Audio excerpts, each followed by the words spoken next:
Prepárate para explorar. Número 10. La Gran Muralla y las estructuras que no deberían existir. En junio de 2021, la astrónoma Alexia López de la Universidad Central Lancashire presentó ante la Sociedad Astronómica Americana un descubrimiento que contradecía uno de los principios más fundamentales de la cosmología moderna. Había encontrado una estructura en el cosmos de 3.300 millones de años luz de longitud. La llamaron el Arco Gigante, y su existencia es, según los modelos actuales del universo, imposible. El principio cosmológico establece que a escalas superiores a 1.200 millones de años luz, el universo debe ser homogéneo y uniforme, sin concentraciones ni patrones reconocibles. Es la suposición sobre la que se construye toda la cosmología moderna. Un universo nacido de un Big Bang aleatorio debería verse igual en todas direcciones a gran escala, como una mezcla perfectamente distribuida sin grumos ni bordes ni formas reconocibles. El Arco Gigante viola esa premisa de forma directa. Abarca aproximadamente el 15% del universo observable y se curva con una regularidad que no puede explicarse mediante los procesos conocidos de formación de estructuras cósmicas. No es la primera anomalía de este tipo. La Gran Muralla de Sloan, descubierta en 2003, mide 1.370 millones de años luz. Ambas superan con comodidad el límite teórico más allá del cual no debería existir ninguna estructura coherente.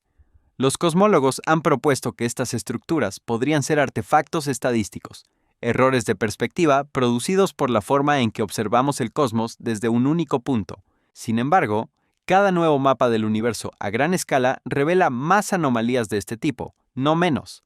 La frecuencia con la que aparecen estas estructuras imposibles sugiere que no son errores, son características. ¿Qué fuerza tienen la escala y el tiempo suficientes para escribir patrones del tamaño de miles de millones de años luz en un universo que, según nuestra mejor física, no debería permitirlos? Número 9. La velocidad de la luz y el límite que nadie eligió.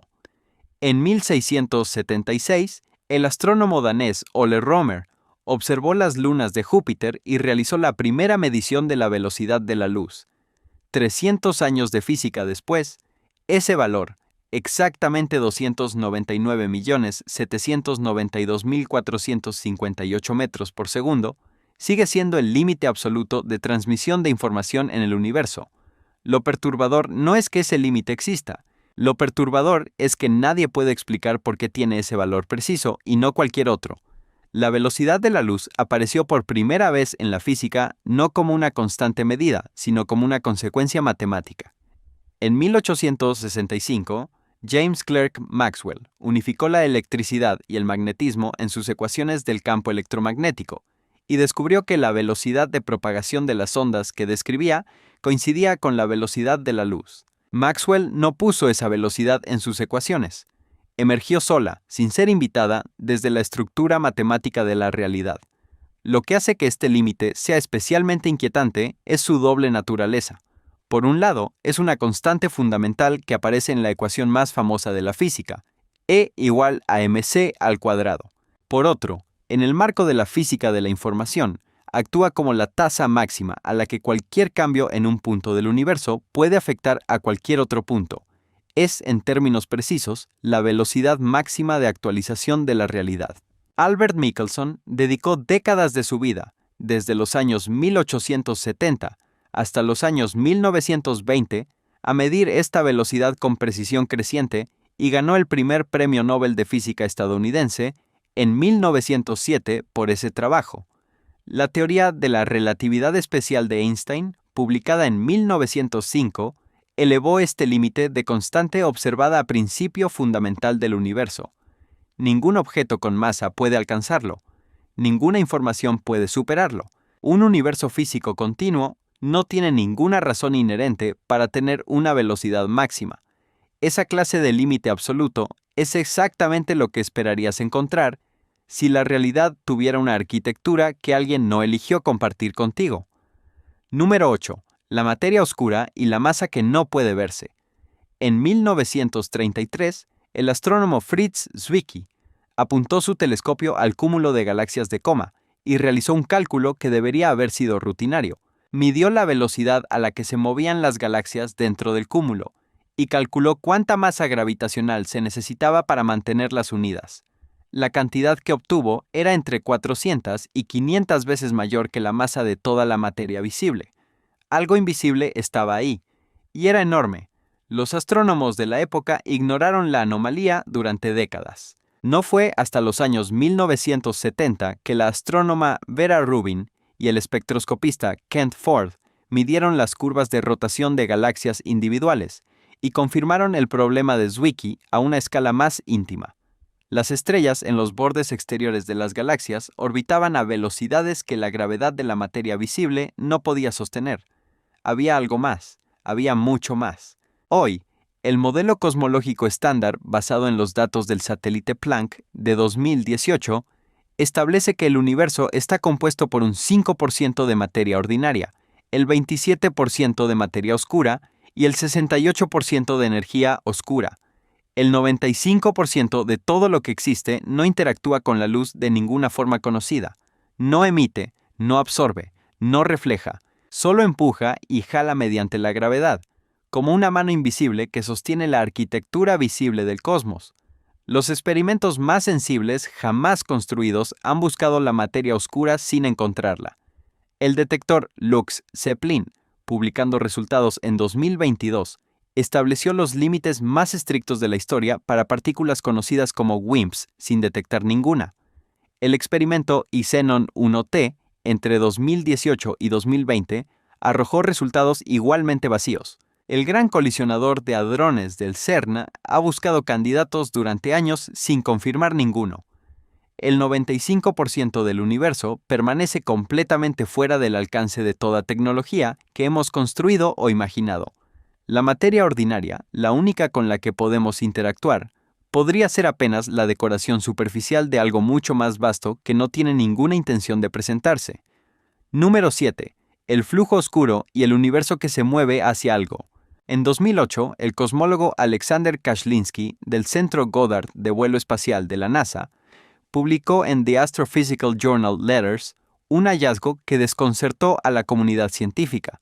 Miles de cúmulos de galaxias distribuidos en miles de millones de años luz se estaban moviendo juntos, en la misma dirección, a velocidades de entre 600 y 1000 kilómetros por segundo. Nada dentro del universo observable podía estar causando ese movimiento. Lo llamaron flujo oscuro. El universo, según el modelo cosmológico estándar, debería expandirse uniformemente en todas direcciones desde el Big Bang. Los movimientos locales de galaxias y cúmulos existen, pero a escalas suficientemente grandes deberían cancelarse entre sí, sin ninguna dirección preferente. Un movimiento coherente y masivo en una dirección específica implica que algo fuera del universo observable está ejerciendo una atracción gravitacional de proporciones inconcebibles. Kashlinsky y su equipo confirmaron el fenómeno en estudios de seguimiento publicados en 2009 y 2010 usando datos del satélite WMAP. La hipótesis que propusieron fue tan desconcertante como el fenómeno mismo. Podrían existir concentraciones masivas de materia más allá del horizonte cósmico, la frontera más allá de la cual la luz no ha tenido tiempo de llegar hasta nosotros desde el Big Bang. Estarían jalando el universo observable como una marea invisible desde las afueras de lo que podemos ver. El satélite Planck de la Agencia Espacial Europea publicó datos en 2013 que cuestionaron la detección, y el debate científico sobre el flujo oscuro sigue abierto.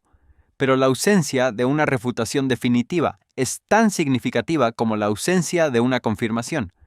Si el flujo oscuro es real, el universo tiene un destino, se mueve hacia algo, y ese algo está en una región de la realidad a la que ningún instrumento humano podrá llegar jamás. Número 6. El eje del mal y la dirección prohibida del cosmos. En 2005, las cosmólogas Kate Land y João Magueijo del Imperial College de Londres analizaron los datos del satélite WMAP y encontraron algo que el universo no debería tener: una dirección. Los patrones de temperatura en el fondo cósmico de microondas, la luz más antigua del universo, se alineaban a lo largo de un eje específico del espacio con una probabilidad de ocurrencia aleatoria inferior al 0,1%. Lo llamaron, con una ironía que no era del todo humorística, el eje del mal. El fondo cósmico de microondas es la radiación residual de aproximadamente 380.000 años después del Big Bang. Es el mapa del universo más primitivo que podemos observar. Ese mapa debería ser fundamentalmente uniforme a gran escala, con variaciones pequeñas y aleatorias distribuidas sin ningún patrón direccional. Un universo nacido de una expansión isotrópica no tiene por qué parecerse más a una cosa que a otra cuando se mira desde cualquier dirección del espacio. La anomalía fue confirmada de forma independiente por el satélite Planck de la Agencia Espacial Europea en los análisis publicados en 2014. No desapareció con instrumentos mejores ni con más datos. Se volvió más clara. El universo primitivo exhibe una asimetría hemisférica. Una mitad del universo observable presenta fluctuaciones de temperatura ligeramente distintas a la otra. Además, el eje anómalo se alinea de forma aproximada con el plano eclíptico de nuestro sistema solar, lo cual algunos interpretan como contaminación local y otros encuentran todavía más desconcertante. La cosmología estándar no ofrece ningún mecanismo que pueda producir esta característica. Ningún proceso conocido del Big Bang genera universos con orientaciones preferentes. Ninguna física conocida justifica que el cosmos tenga un eje. Un universo sin origen intencional no debería tener una dirección. El hecho de que la tenga y de que esa dirección persista en todos los datos disponibles es una pregunta que la ciencia todavía no ha encontrado la forma de responder. Número 5. La constante cosmológica y el error de cálculo más grande de la física. En 1998, los equipos de Saul Perlmutter, del Laboratorio Nacional Lawrence Berkeley, y de Brian Schmidt y Adam Riess, del HiSET Supernova Team, anunciaron un descubrimiento que cambió la cosmología de forma permanente. El universo no solo se está expandiendo, sino que esa expansión se está acelerando. Para explicar esa aceleración, los físicos necesitaban una energía que empujara el espacio desde adentro. Recurrieron a la constante cosmológica de Einstein. Lo que encontraron los dejó sin respuesta. La mecánica cuántica predice que el vacío del espacio debería estar lleno de energía, una consecuencia de las fluctuaciones cuánticas que ocurren incluso donde no hay materia. Cuando los físicos calculan cuánta energía del vacío debería existir según la teoría cuántica de campos, y la comparan con el valor que observamos en la constante cosmológica, la discrepancia es de un factor de 10 elevado a 120. Es el mayor desacuerdo entre teoría y observación en toda la historia de la ciencia. El cálculo no está ligeramente equivocado. Está equivocado en un grado que desafía la comprensión. Perlmutter, Schmidt y Riess recibieron el Premio Nobel de Física en 2011 por el descubrimiento de la expansión acelerada. La energía oscura que la impulsa representa aproximadamente el 68% del contenido total del universo, según los datos del satélite Planck de 2018. Es la componente dominante de la realidad, y no tenemos la menor idea de qué es. Lo que hace que esta discrepancia sea especialmente perturbadora es lo que implica sobre el valor observado. Si la constante cosmológica fuera incluso marginalmente mayor que su valor actual, el universo se habría expandido demasiado rápido para que se formara ninguna galaxia, ninguna estrella, ningún planeta. Si fuera marginalmente menor, el universo ya habría colapsado sobre sí mismo. El valor que observamos está afinado con una precisión de 120 decimales para producir exactamente el universo en el que vivimos. Los físicos llaman a esta discrepancia un problema. En ingeniería, cuando algo funciona con una precisión de 120 decimales para producir un resultado específico, eso no se llama problema, se llama especificación. Número 4. La señal wow y el único mensaje que nunca se repitió. En la noche del 15 de agosto de 1977, el radiotelescopio Big Ear de la Universidad Estatal de Ohio captó algo que no debería haber podido captar. Una señal de 72 segundos de duración llegó desde la dirección de la constelación de Sagitario, sintonizada en la frecuencia de 1420,4556 MHz, la frecuencia de la línea de emisión del hidrógeno neutro, exactamente la frecuencia que los científicos habían predicho que usaría cualquier civilización avanzada que quisiera comunicarse a través del espacio interestelar. Cuando el astrónomo Jerry Ehman revisó el registro impreso 3 días después, escribió una sola palabra en el margen: ¡Wow! Los investigadores del programa SETI Llevaban años estableciendo los criterios que distinguirían una señal de origen inteligente del ruido de fondo cósmico. La señal wow los cumplía todos. Provenía de una fuente puntual en el cielo, no de un objeto extendido.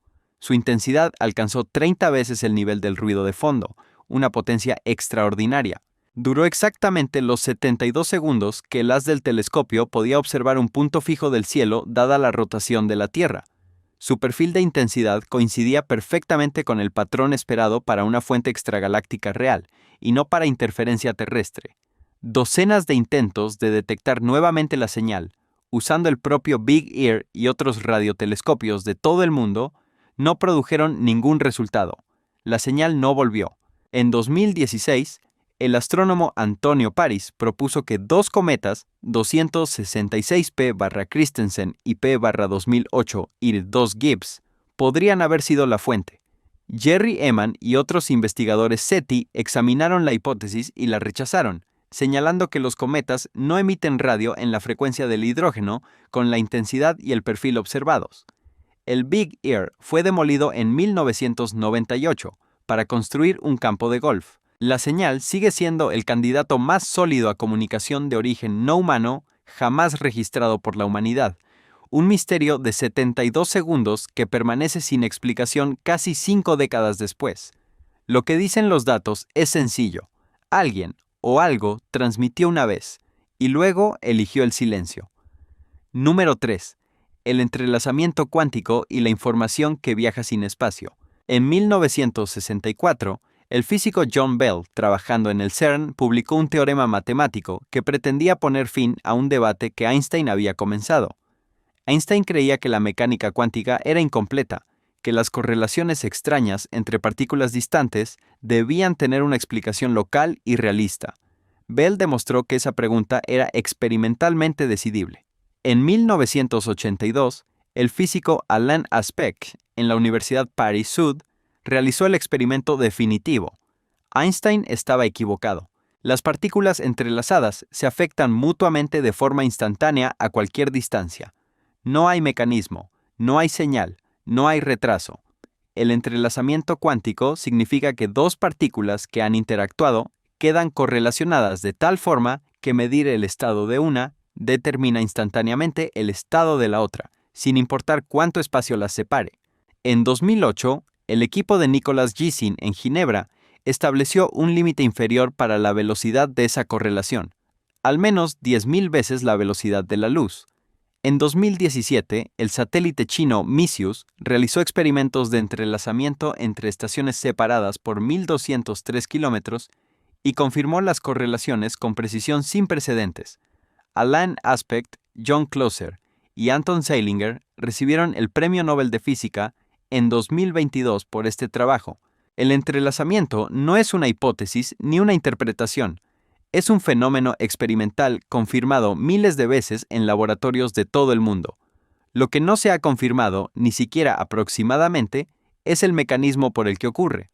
¿Cómo sabe una partícula en Ginebra lo que acaba de pasar con su compañera en Tokio?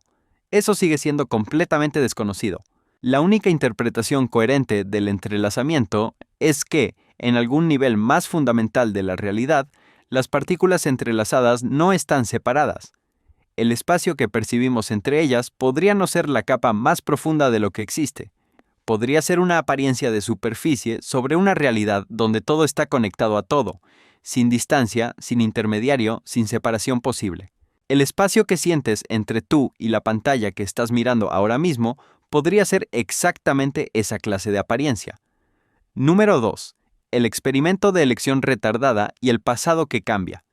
En 1978, el físico John Wheeler propuso un experimento mental que parecía más filosofía que física. Si se dispara un fotón hacia una pantalla con dos rendijas y se decide después de que el fotón haya pasado, y no antes, si se va a medir por cuál rendija cruzó, ¿puede esa decisión tardía determinar retroactivamente el comportamiento pasado de la partícula? En 2007, el equipo de Vincent Jacques en la Universidad Paris-Sud realizó ese experimento con fotones reales y publicó los resultados en la revista Science. La respuesta fue sí. La física clásica asume que el pasado está fijo. Lo que ocurrió ya ocurrió, y ninguna acción futura puede modificarlo. La mecánica cuántica, confirmada experimentalmente con una precisión extraordinaria, dice algo diferente. Una partícula cuántica no tiene un historial definido, hasta que ese historial se vuelve relevante para una observación. La decisión de mirar hacia atrás no solo revela lo que ocurrió, en cierto sentido preciso y verificable, crea lo que ocurrió. En 2012, el equipo de Xiaosong Ma publicó en Nature Physics una versión del experimento que incorporaba entrelazamiento cuántico, extendiendo la separación temporal entre el evento y la decisión de observación. Los resultados confirmaron que la elección del observador puede influir en el estado de una partícula, incluso cuando esa elección se toma después de que la partícula haya completado su trayectoria. El experimento de Hans Steiner y colaboradores, publicado en 2017, usó cuásares a distancias de entre 600 y 1800 años luz como fuente de aleatoriedad para las decisiones de medición, implicando que las elecciones de observación del presente afectan comportamientos de fotones que viajaron durante siglos antes de llegar al detector. Lo que hace que este fenómeno sea especialmente perturbador no es solo que el pasado pueda modificarse, es lo que implica sobre la naturaleza del pasado mismo.